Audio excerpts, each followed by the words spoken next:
भाजपा स्वतंत्रता दिवस के मौके पर हर घर तिरंगा अभियान की शुरुआत करने जा रही है। मध्य प्रदेश बीजेपी ने घोषणा की है कि 11 अगस्त से तिरंगा यात्रा शुरू होगी, जिसका उद्देश्य प्रदेश के 1.5 करोड़ घरों पर तिरंगा फहराना है। इसके लिए जिला स्तर पर समितियों का गठन किया जा रहा है। इस अभियान के तहत 64,523 बूथों तक तिरंगा पहुंचाने की योजना है। बीजेपी प्रदेशाध्यक्ष वीडी शर्मा ने इस अभियान की निगरानी के लिए राज्यसभा सांसद कविता पाटीदार को संयोजक नियुक्त किया है। 11, 12 और 13 अगस्त को पूरे प्रदेश में तिरंगा यात्रा निकाली जाएगी और लोगों को तिरंगा के साथ सेल्फी लेकर सोशल मीडिया पर अपलोड करने के लिए प्रोत्साहित किया जाएगा। आज बीजेपी की महत्वपूर्ण बैठक में केवल 35 संयोजक शामिल हुए। इस पर बीजेपी प्रदेश अध्यक्ष वीडी शर्मा ने चिंता जताई। आगामी आने वाले स्वतंत्रता दिवस के अवसर पर देश के अंदर हर घर तिरंगा अभियान भारतीय जनता पार्टी ने मध्य प्रदेश के अंदर 64,523 बूथों पर हर घर तिरंगा अभियान की हम शुरुआत कर रहे हैं।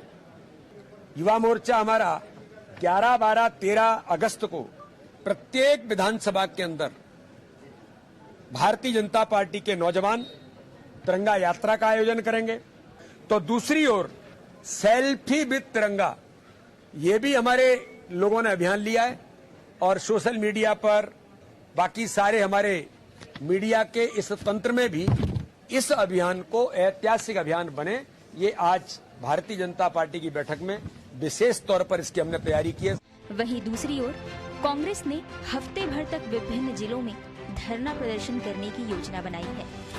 कांग्रेस के पीसीसी चीफ जीतू पटवारी इंदौर में नगर निगम के घोटालों के खिलाफ धरना देने पहुंचे। नगर निगम में फर्जी बिल समेत कई घोटालों के खिलाफ कांग्रेस ने मंगलवार को प्रदर्शन किया। धरने के बाद कांग्रेसियों ने निगम मुख्यालय में घुसने की कोशिश की। कुछ कार्यकर्ता बैरिकेड फांदकर अंदर घुसने लगे। पुलिस वाटर कैनन चलाकर प्रदर्शनकारियों को खदेड़ा। इसमें कुछ कार्यकर्ता और मीडियाकर्मी घायल हो गया। पुलिस बल के साथ कांग्रेसियों की भिड़ंत 10 मिनट तक चली।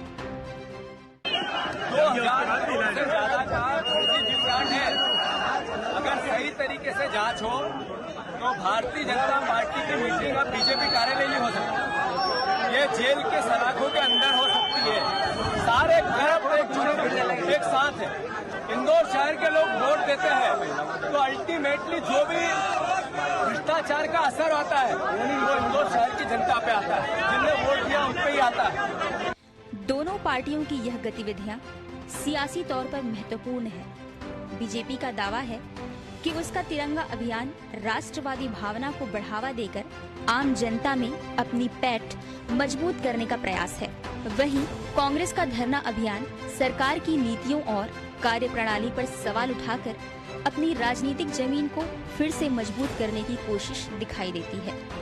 इनका असर जनता के बीच में किस हद तक जाएगा, यह भविष्य के गर्भ में है। नमस्कार, मैं हूं मोहन तिवारी। डिबेट लाइव बड़ी बहस मध्य प्रदेश में आपका स्वागत है। और मध्य प्रदेश की बड़ी बहस आज इस बात पर है कि दो बड़ी पॉलिटिकल पार्टियों ने अपने पॉलिटिकल अभियान की शुरुआत कर दी है, जिसमें बीजेपी का अभियान है तिरंगा अभियान, जो कि बढ़ाएगा शान। इस उद्देश्य से बीजेपी शुरू करने जा रही है। वहीं कांग्रेस भी पीछे नहीं है और उसने ताल ठोक कर सरकार की नीतियों के खिलाफ हल्ला बोल अभियान जिलों में शुरू कर दिया है। ऐसे में इन दोनों अभियानों के जरिए क्या हासिल करना चाहती हैं राजनीतिक पार्टियां, किस तरीके का ये अभियान होगा और कितना मजबूत किसका अभियान होगा, इन्हीं सब बातों पर आज हम चर्चा करेंगे। मिल लेते उन मेहमानों से जो इस चर्चा में हमारे साथ रहेंगे। हम बहुत स्वागत करेंगे। हमारे साथ मौजूद हैं बीजेपी का पक्ष रखने के लिए मंजरी जैन जी, बहुत स्वागत है आपका। हमारे साथ कांग्रेस का पक्ष रखने के लिए मौजूद है समर सिंह जी, बहुत स्वागत करेंगे आपका। और वरिष्ठ पत्रकार के रूप में राजनीतिक विश्लेषण हमारे साथ शेयर करेंगे राजेंद्र जी, बहुत स्वागत करेंगे आपका। तो तीनों मेहमान मौजूद हैं और जैसे कि हमने रिपोर्ट के जरिए बताया कि बीजेपी हर घर तिरंगा अभियान चला रही है और इस अभियान के जरिए हर बूथ पर फिर से पहुंचने की कोशिश है। चुनाव खत्म जरूर हुए हैं लेकिन बीजेपी घर बैठने वाली पार्टी नहीं है। अपनी विचारधारा को, राष्ट्रवाद को और अपनी पहुंच को उसने तेज करने के लिए इस अभियान की शुरुआत की है। पहले बीजेपी का पक्ष और बीजेपी से जुड़ी अभियान की जानकारी ले लेते हैं सभी पैनलिस्टों से, उसके बाद कांग्रेस की भी बात करेंगे। तो पहले मंजरी जी के पास चलते हैं। मंजरी जी, क्या है उद्देश्य, कैसे इस अभियान के जरिए क्या आप लोग एक पहुंच बनाने की कोशिश कर रहे हैं, इस पूरे कार्यक्रम का क्या उद्देश्य है? देखिए, मैं आपको ये बताऊं कि भारतीय जनता पार्टी जो है वो राष्ट्रवादी विचारधारा को लेकर चलती है और उस राष्ट्रवादी विचारधारा को लेकर हम घर घर जाएंगे और घर घर तिरंगा लगाएंगे।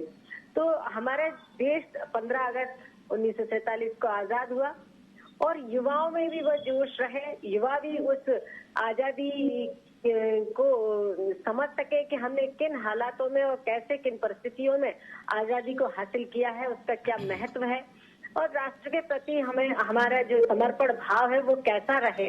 इस भाव को लेकर भारतीय जनता पार्टी का एक एक कार्यकर्ता हर घर जाएगा और हर घर में तिरंगा लगाएंगे और राष्ट्रवाद की भावना को जागृत करेंगे। हमेशा भारतीय जनता पार्टी ने देश के लिए, देश के विकास के लिए, देश को परम वैभवशाली बनाने के लिए, समृद्धशाली बनाने के लिए काम करती रही है और भारत माता के शीश को ऊंचा करने के लिए आज भारतीय जनता पार्टी की दोनों सरकारें काम कर रही हैं। माननीय नरेंद्र मोदी जी के नेतृत्व में आज विकास की गंगा बहाई जा रही है और हम देख रहे हैं कि पूरी दुनिया के सामने भारत जो है एक नई शक्ति के रूप में उभरा है। तो वो यही एक कारण रहा है कि हमने अपनी विरासत को और अपनी संस्कृति को सहेजते हुए और उसका सम्मान करते हुए, उसको बढ़ाते हुए भारत की विकास में एक नई इबारत लिखने का काम किया है माननीय नरेंद्र मोदी जी के नेतृत्व में। तो ये हमारे अभियान की रूपरेखा है। बाकी रही कांग्रेस की बात, तो कांग्रेस को सिर्फ हंगामा खड़ा करना है। आएंगे वो वाली बात पर भी आएंगे, लेकिन 14 तारीख को एक विशेष दिवस मनाने जा रही है बीजेपी। जो विभाजन हुआ था देश का, इसको भी एक तरीके से लोगों को याद दिलाने के लिए मनाया जा रहा है। क्या ये कोई पॉलिटिकल मैसेज देने की कोशिश है कि किसने विभाजन किया था याद दिलाया जाए, पॉलिटिकल लाभ के लिए ये दिवस मनाया जा रहा है? क्या पहले तो नहीं मनाया जाता था? ये पहले भी मनाया गया है। विभाजन की विभीषिका को हमने देखा, पिछली बार भी, हम हर बार मना रहे हैं कि हमने किस तरीके से इस देश में विभाजन को देखा और उसके लिए कौन जिम्मेदार थे, वो भी हमारे देश के लोगों को पता होना चाहिए और आने वाली पीढ़ी को पता होना चाहिए। तो इस देश ने जो विभाजन का दंश झेला था और लाखों लोगों ने अपने बेटों को खोया था, किसी ने अपने पति को खोया था, किसी ने अपनी माँ को खोया था, किसी ने अपने पिता को खोया था, कैसे घर बेघर लोग हो गए थे और किस त्रासदी के अंदर वो काली रात थी जब लोग यहाँ वहाँ भटक रहे थे, भाग रहे थे और उनको आश्रय नहीं मिल रहा था। तो किस तरीके से उस विभाजन के दंश को हमने झेला है और इस देश की जनता ने उसको भुगता है, तो वो भी हम सबको जानने की जरूरत कि आजादी में हम भले ही स्वतंत्र भारत में रह रहे हैं, लेकिन उसकी हमें कितनी बड़ी कीमत चुकाना पड़ी थी, ये भी देश को जानना चाहिए। ठीक है, तो बीजेपी क्या क्या करने वाली है, किस तरीके का उनका अभियान है, अभियान का उद्देश्य क्या है, ये हमने सुन लिया मंजरी जी से। अब चलते हैं कांग्रेस की ओर। समर सिंह जी बताएंगे कि कांग्रेस क्या कर रही है। ये देखिए, ये विचारधारा को कैसे नींव के स्तर पर मजबूत करने की तैयारी में बीजेपी है और इसीलिए उनका ये अभियान हमें देखने को मिल रहा है। समर सिंह जी, आप लोग क्या करने जा रहे हैं? क्योंकि इस तरीके के अभियानों की जब बाढ़ आएगी तो उसमें कहीं आप लोगों के अभियानों को ना होना एक वैक्यूम बनाता है और उससे जनता प्रभावित हो जाती है, इसलिए कांग्रेस भी कुछ अभियान चला रही है। क्या है वो अभियान? जी, एक बहुत पुरानी कहावत है कि चोर चोरी से जाए पर हेरा फेरी से ना जाए। जी, जहां तक की बात है बीजेपी सारी बातें कर रही है, तो बताना चाहूंगा कि बीजेपी वही पार्टी है जिनका अनुसांगिक संगठन जो है, आरएसएस जो है, जो इनका थिंक टैंक है, वो 52 साल तक अपने जो है मुख्यालय पे कभी तिरंगा नहीं फहराता है। मोदी जी ने 2 साल पहले कहा था कि अब जो अपनी है डीपी लगाई है, उस डीपी लगाई अभियान के अंदर सभी नेता, अभिनेता, आम जनता ने अपनी डीपियां जो है वो तिरंगे के रूप में लगाई। लेकिन जो आरएसएस के डीपी थी, वो बीजेपी जो आरएसएस की जो डीपी थी वो ट्विटर के ऊपर, फेसबुक के ऊपर वैसी ही रही। जहां तक की बात है, मैं 26 जनवरी 2001 की बात करना चाहूंगा आपसे कि जब 3 लोगों ने नागपुर के मुख्यालय पे आएंगे। समर सिंह जी, अभी मैं ये जानना चाह रहा था, कांग्रेस के अभियान के बारे में बताते हैं, उसके बाद हम आलोचनाओं में एक दूसरे के पक्ष विपक्ष को भी जानेंगे। अभी कांग्रेस क्या करने जा रही है? हम देख रहे हैं कि प्रदर्शन हो रहा है, दृश्य भी हम दिखा रहे हैं, उसके बारे में थोड़ा बताइए। पूरी दुनिया तो ये भी तो समझिए इसको ये क्या कर क्या रहे हो इनको, ये जो आदमी आएंगे आएंगे वो वाले अगले सवालों में हम ये सब चीजें जानेंगे। पहले अपना अभियान तो बता दें लोगों को, आप अपना अभियान बता दीजिए। जी, अभियान के रूप में हम लोग जो नीट है, जो अग्निवीर है, इंदौर के अंदर जो घोटाले हुए हैं, वो इस प्रकार के जितने भी आम आदमी से जुड़े मुद्दे हैं हम उनके ऊपर बात करने वाले हैं। डीपी और ये जो रहते हैं ना इनके सो कॉल्ड इवेंट, इनसे हटकर हम लोग जो है वो आम आदमी और मूल जो समस्या है मध्य प्रदेश की जनता की, उसके ऊपर हम कार्य करने वाले हैं। ठीक है, तो लगातार सड़कों पे उतरकर कांग्रेस बताना चाहती है कि जनहित और जनता से जुड़े मुद्दे वो उठाएगी और इसलिए उनका ये अभियान हर जिलों में देखने को मिलेगा और उसके कुछ बानगी अभी कुछ जिलों में देखने को मिली है। चलते हैं राजेंद्र जी के पास। राजेंद्र जी, दो बड़े अभियानों के जरिए पॉलिटिकल जो स्ट्रेटेजी है वो हमें देखने को मिल रही है। राजनीतिक गर्माहट भी आप लोग वहां मध्य प्रदेश में महसूस कर पा रहे होंगे। क्या देखते हैं दोनों पार्टियों का अपना अपना स्टैंड आपके नजरिए से? देखिए, दोनों पॉलिटिकल पार्टियां हैं और राष्ट्रभक्ति और देशभक्ति अगर इनको एक दिन याद रहती है तो इन पॉलिटिकल पार्टियों को समझना चाहिए कि किस तरीके से देश आजाद हुआ था, आजादी की परिस्थितियां क्या थी, किस तरीके से उत्सव को मनाना चाहिए। एक दिन तिरंगा, एक दिन घर घर तिरंगा। इसके पहले भी आपको पता है तिरंगे के लिए अभियान चले थे और तिरंगा यात्रा निकाली गई थी, हर घर तिरंगा पहले भी एक कार्यक्रम हो चुका है। अब यहाँ पर मैं ये कहना चाहता हूं कि आखिर करके राजनीतिक पार्टियों को इस दिवस की याद इसी समय क्यों आती है? क्या हम दूसरी कंट्रियों की बात करें, जो हिंदुस्तान से जो डेवलप कंट्रियां हैं, हम यूएस की बात करें, यूके की बात करें, जापान की बात करें, वो हमारे अपने देश के अंदर अपनी आजादी और अपनी नेशनलिटी को लेकर हमेशा चिंता और चिंता मग्न रहते हैं। हम लोग किस तरीके से यहां पर रहते हैं, क्या करते हैं, मैं यही जानना चाहता हूं दोनों पॉलिटिकल पार्टियों से। क्या आम जनता का जीवन सुरक्षित है? क्या किस तरीके से देश को आजाद हुए इतना वर्ष हो गया, क्या हम दे पाए? हम आज तक बिजली, पानी, सड़क या राजनीति की बात या धर्मनिरपेक्षता की बात करते रहे हमेशा। ये कभी हमें देखने को नहीं मिला कि हमें देश को कहां आजादी के साथ में कहां लेकर जाना है। वही बात करेंगे हम चाइना की, वही बात करेंगे हम जापान की। जापान में हिरोशिमा इतना बड़ा वो हो गया।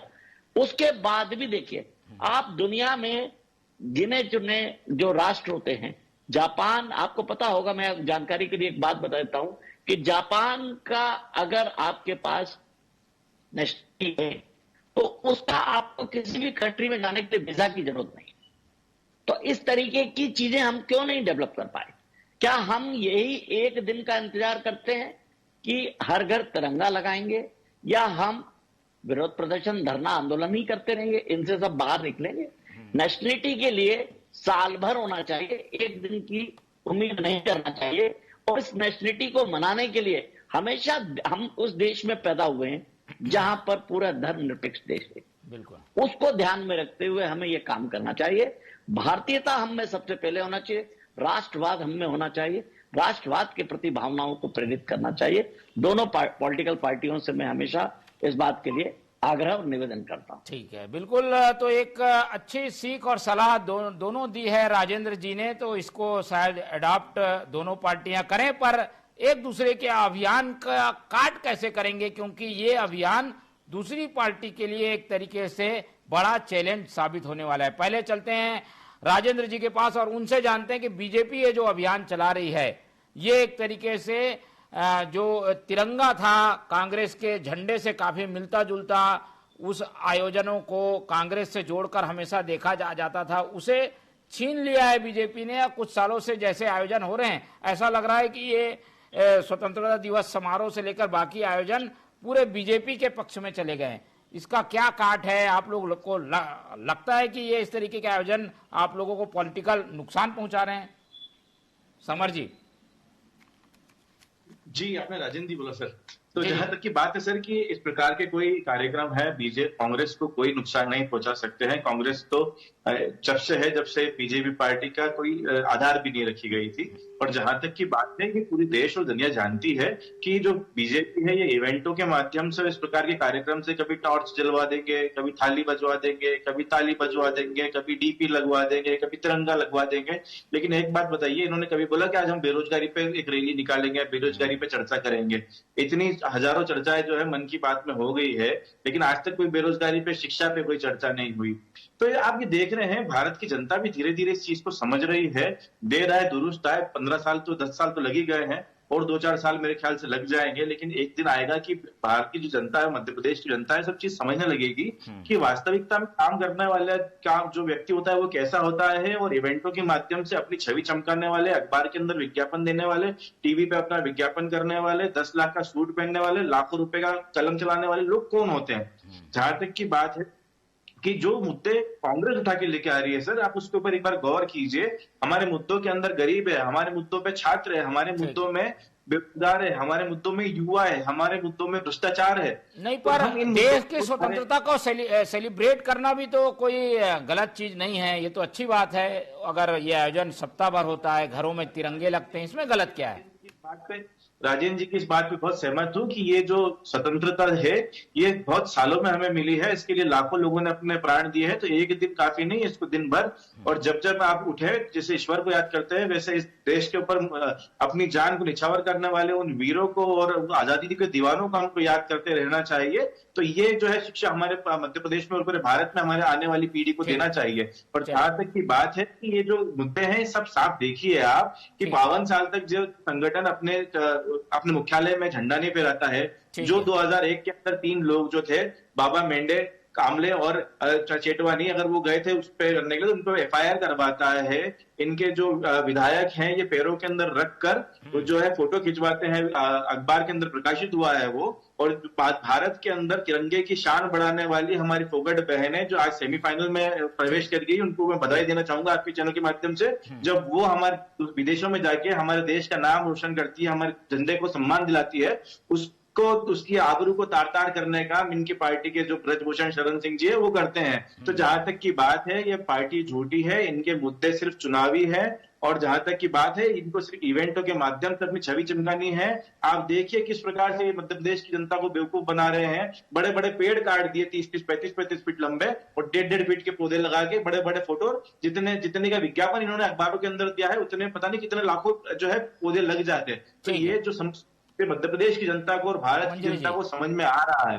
और जहां तक की बात है 14 तारीख की, अगर आप मुझे मौका दिए 1 मिनट का, तो मैं बोलना चाहूंगा, सिर्फ 1 मिनट लूंगा आपका, कि 14 तारीख को जो विवेचिका दिवस बना रहे हैं, उसके अंदर सबसे पहले टू नेशन जो था, टू नेशन थ्योरी था, वो सावरकर लेके आए थे, गुजरात के अधिवेशन के अंदर लेके आए थे। इन्होंने मुस्लिम लीग के साथ में 1943 के अंदर जो है सरकार बनाई और उसके बाद में PDP के साथ सरकार तो नेहरू जी की थी उस समय जी, जीतने के बाद में। तो आप देखिए, मंजरी जी आ गई आपकी बात आ गई। मंजरी जी के पक्ष सुन लेते। मंजरी जी, ये देखिए कांग्रेस भी जमीनी लड़ाई लड़ रही है, सड़कों पे उतर रही है, खामियां सामने ला रही है। आप लोग इधर बिजी हैं, लेकिन वो आप लोगों के खिलाफ सड़कों पे उतर चुकी है।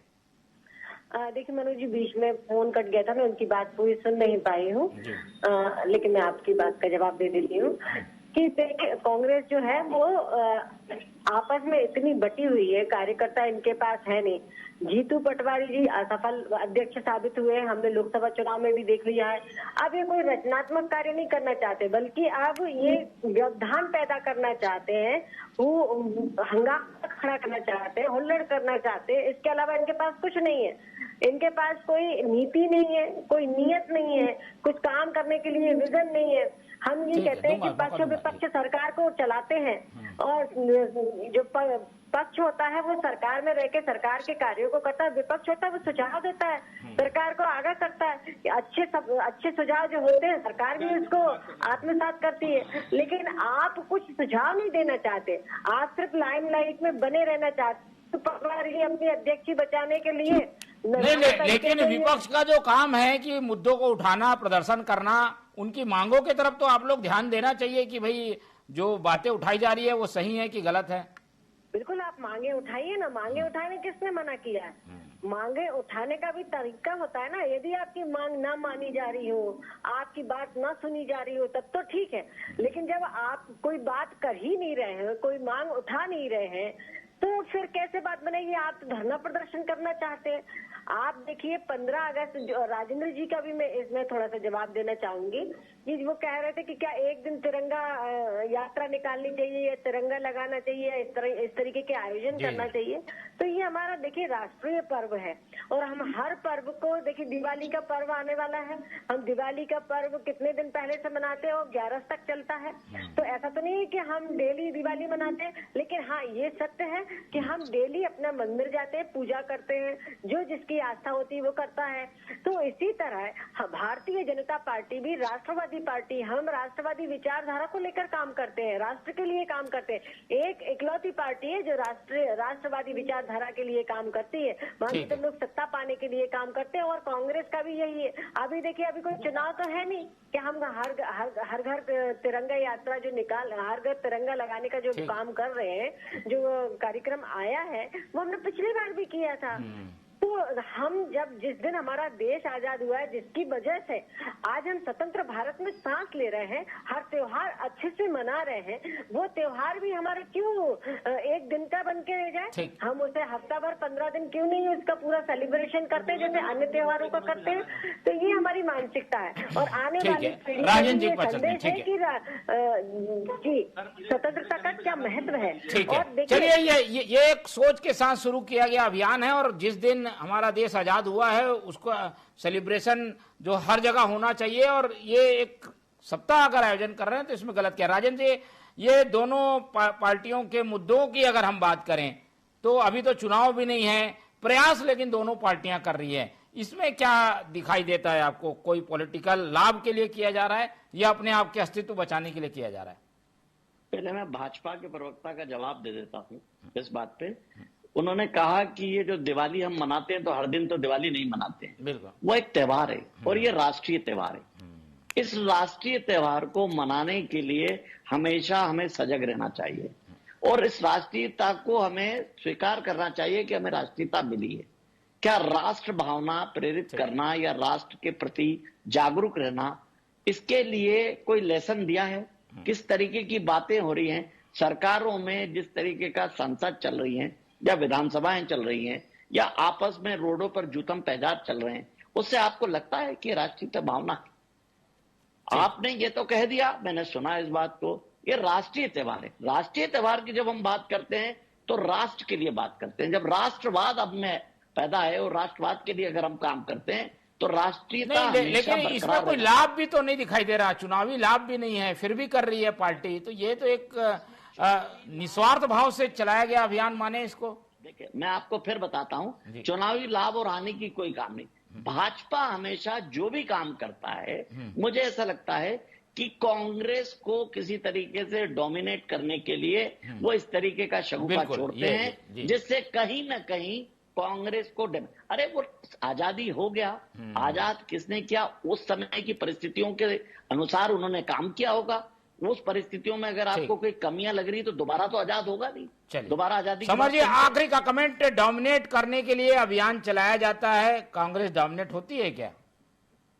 देखिए मैं क्षमा चाहूंगी लेकिन राजेंद्र जी मुझसे सवाल है ना ये? नहीं, ये समर जी से पूछ रहा था, डोमिनेट होते हैं क्या? कांग्रेस से सवाल था, मेरी आ गई बात।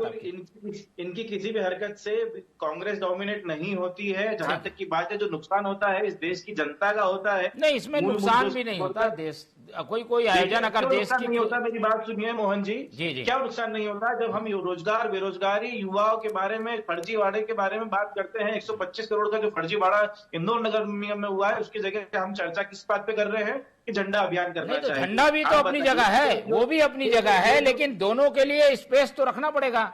दोनों चीज हो सकती है। आज एक व्यक्ति के पास में दिन भर का पूरा शेड्यूल है कि आज वो बीजेपी के इस मुद्दे, मतलब मेन मुद्दों से छोड़कर आज बीजेपी इस मुद्दे के ऊपर बात करेगी ताकि क्या है, वो बेरोजगारी ना दिखे।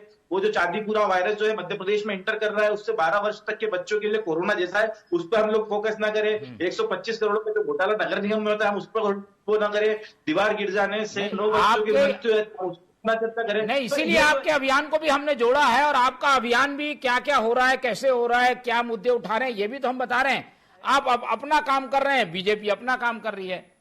मुझे 1 मिनट का समय दीजिए। मैंने पहले कहा है कांग्रेस अपना काम कर रही है, बीजेपी से हमें कोई सरोकार नहीं है। ये कितना भी हमें घेरने की कोशिश करे, घेराव में खुद ही आ जाएंगे। जहां तक की बात मैंने करी तो झंडा का सबसे पहले विरोध जो था वो आरएसएस ने करा। 52 साल तक झंडा नहीं लगाया। झंडे लगाने वाले को 3 लोगों को जो है वो, मेरी बात सुनिएगा मोहन जी, 1 मिनट का समय दे दीजिए। बात करने हम भी बहुत मेहनत जल्दी करके 30 सेकंड में पूरी बात करिए, समय कम है जी। तो 3 लोगों को जो है वो जेल में पहुंचा देते हैं। जहां तक की बात है ये विभाजिका दिवस की बात करें, सबसे पहले जो है वीर सावरकर जी, जो इनके तथाकथित वीर सावरकर थे, उन्होंने सबसे पहले जो थ्योरी ऑफ 2 नेशन को सपोर्ट करा। सबसे पहले इन्होंने सरकार बनाई। पीडीपीसी के पास ये जाते हैं, जिन्ना की मजार पे ये जाते हैं, काबुल में जो है आतंकवादी को छोड़ने ये जाते हैं और ये बोलते हैं कि हमने देश को आजाद कराया। इनकी शर्म आना चाहिए इस प्रकार का झूठ। चलिए, अपने अपने स्तर पे दोनों अभियान चलते रहेंगे और हम उनका विश्लेषण इसी तरीके से करते रहेंगे। फिलहाल जैसा कि हमें दिख रहा है, बीजेपी ने अपने बड़े अभियान की शुरुआत कर दी है जो 15 अगस्त तक चलेगा और कांग्रेस भी पीछे नहीं है, उसने मुद्दों की लड़ाई सड़कों पर शुरू कर दी है। इस पूरी चर्चा में हमारे साथ राजेंद्र जी जुड़े, उनका बहुत धन्यवाद। मंजरी जी हमारे साथ थे, उनका धन्यवाद। और राजेंद्र जी हमारे साथ बने थे, समर सिंह जी ने हमें समय दिया, उनका बहुत बहुत धन्यवाद। तो तीनों मेहमानों का धन्यवाद करते हुए आज की चर्चा ही खत्म करते हैं और आप लोग से रखते हैं उम्मीद कि आप लोग देखते रहेंगे TV 24। रखिए अपना बहुत ख्याल। नमस्कार।